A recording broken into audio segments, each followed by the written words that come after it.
Kenalkan, nama saya Adrian Sarizal.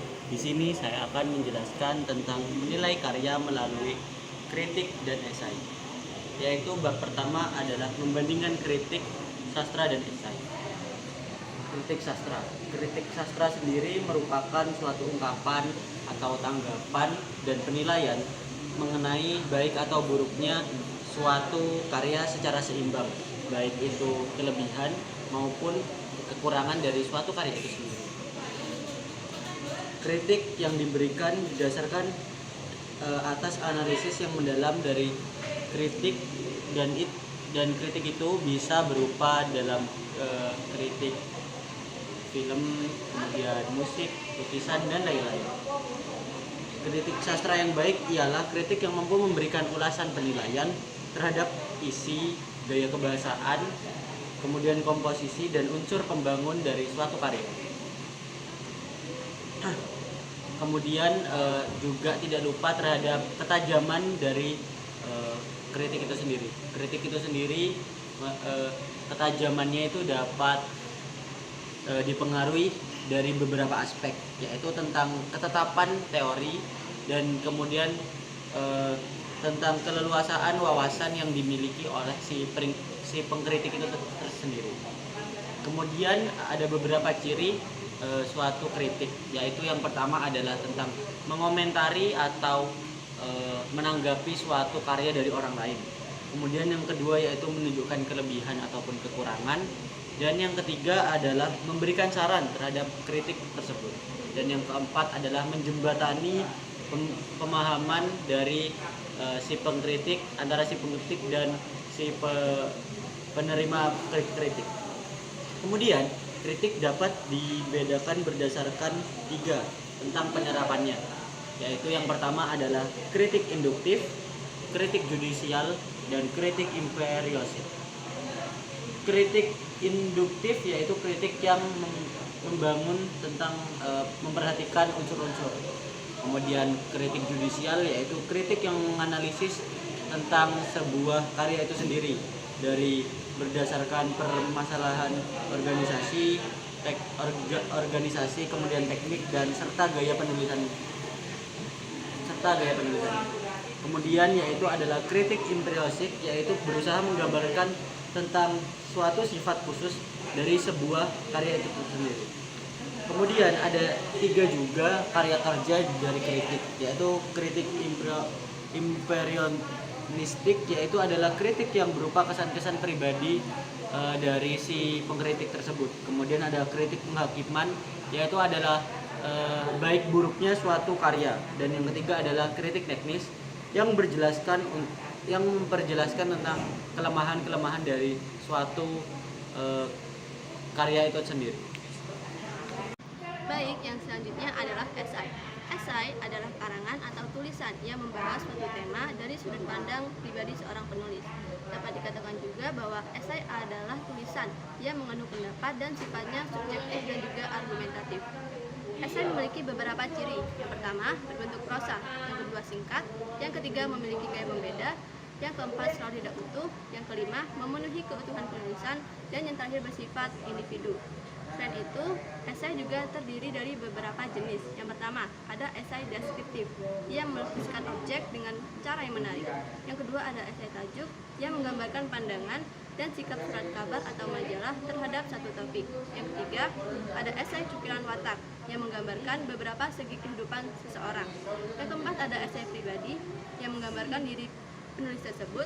Yang kelima, ada esai reflektif yang ditulis secara formal dengan nada yang serius. Dan yang terakhir, ada esai kritik yang melukiskan kritik terhadap seni seperti patung, teater, lukisan, dan lain-lain. Baik, selanjutnya kita akan membahas tentang cara untuk menulis kritik sastra.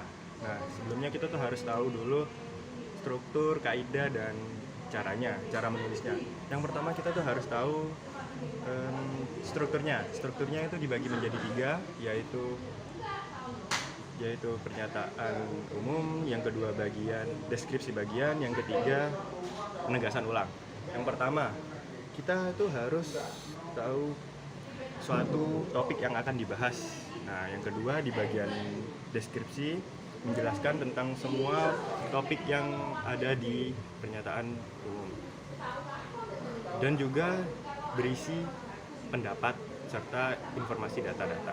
Yang terakhir yaitu penegasan ulang. Seperti namanya, penegasan ulang berisi tentang menegaskan ulang kembali apa yang telah ditulis dari pernyataan umum dan bagian. Nah, setelah kita tahu kaidah, setelah kita tahu struktur, kita harus tahu kaidahnya dong. Yang pertama, kita harus tahu kalimat kompleks. Kalimat kompleks berisi lebih dari 2 struktur dan 2 verba. Yang kedua, konjungsi. Konjungsi ialah suatu kata yang menghubungkan setiap kata. Yang ketiga, kata rujukan. Suatu kata yang digunakan penulis untuk mempertegas suatu pernyataan. Yang terakhir yaitu pilihan kata. Pemilihan kata yang digunakan sesuai dalam penggunaan. Baik, setelah kita tahu struktur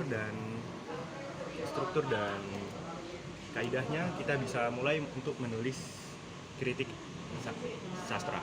Yang pertama, kita tuh harus tahu topik yang akan kita bahas. Yang kedua, kita bisa mencari informasi atau bahan pendukung. Yang ketiga, kita bisa mengidentifikasi unsur-unsur yang mendukung dan kontra. Yang keempat, memilih unsur-unsur yang dapat mendukung tema. Yang kelima, kita bisa memulai menulis kritik. Setelah kita menulis kritik, kita bisa merevisi. Nah, setelah kita sudah menulis, merevisi, sudah dilihat lagi, kita bisa membawanya ke media cetak. Selanjutnya yaitu struktur esai. Struktur esai dibagi menjadi 3. Yang pertama, pendahuluan. Pendahuluan ini mengungkapkan secara sekilas tentang topik atau tema yang kita angkat. Selanjutnya yaitu isi. Isi ini menjelaskan topik atau tema secara terperinci dan mendetil. Dan terakhir yaitu penutup atau kesimpulan. Selanjutnya ada kaidah penulisan esai.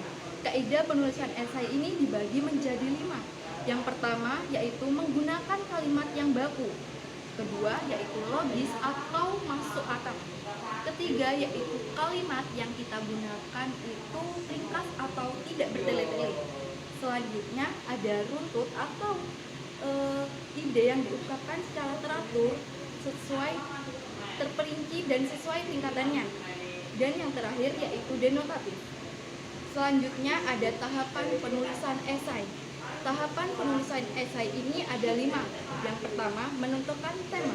Yang kedua, melakukan penelitian untuk mengumpulkan bahan untuk esai sendiri. Yang ketiga yaitu membuat outline atau garis besar. Dan yang keempat, memberikan judul. Selanjutnya, memulai menulis esai dan memperhatikan kata yang akan kita angkat di dalam esai tersebut. Oke, yang selanjutnya C. Menganalisis sistematika dan kebahasaan teks kritik dan esai. Teks kritik dan esai termasuk berdasarkan fungsinya termasuk teks eksposisi. Teks eksposisi digunakan untuk menyampaikan pendapat. Nah, kaidah kebahasaan teks kritik dan esai itu hampir sama dengan teks eksposisi, yaitu yang pertama, menggunakan pernyataan-pernyataan persuasif. Yang kedua, menggunakan kalimat fakta untuk mendukung argumentasi penulis yang bersifat menguatkan. Yang ketiga, menggunakan pernyataan yang bersifat menilai. Yang keempat, menggunakan istilah teknis berkaitan dengan topik yang dibahas. Yang terakhir, menggunakan kata kerja mental, contohnya memendam, mengandalkan, dan lain sebagainya. Yang selanjutnya adalah mengonstruksi kritik sastra dan esai. Salah satu perbedaan antara kritik sastra dan esai adalah mengenai topik yang diuji. Jika kritik sastra harus menyoroti sebuah karya, maka esai juga dapat menyoroti suatu fenomena. Selanjutnya, mengidentifikasi nilai-nilai dalam buku pengayaan dan buku drama. Ciri-ciri buku pengayaan diantaranya ditulis menggunakan bahasa yang formal, menggunakan metode deduktif, faktual, berbentuk tulisan ilmiah populer, menyajikan temuan baru atau menyempurnakan temuan lama. Yang terakhir yaitu menentukan nilai-nilai dalam buku pengayaan atau buku drama. Drama adalah tiruan kehidupan manusia yang ditampilkan di atas pentas dengan berbagai jenis kesenian. Misalnya seni musik, tari, seni pakaian, dan lain-lain. Tiruan kehidupan manusia tersebut memiliki nilai-nilai yang dapat kita terapkan dalam kehidupan keseharian kita.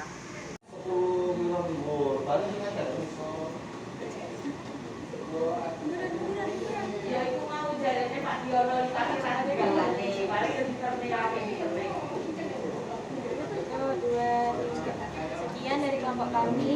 Wassalamualaikum warahmatullahi wabarakatuh.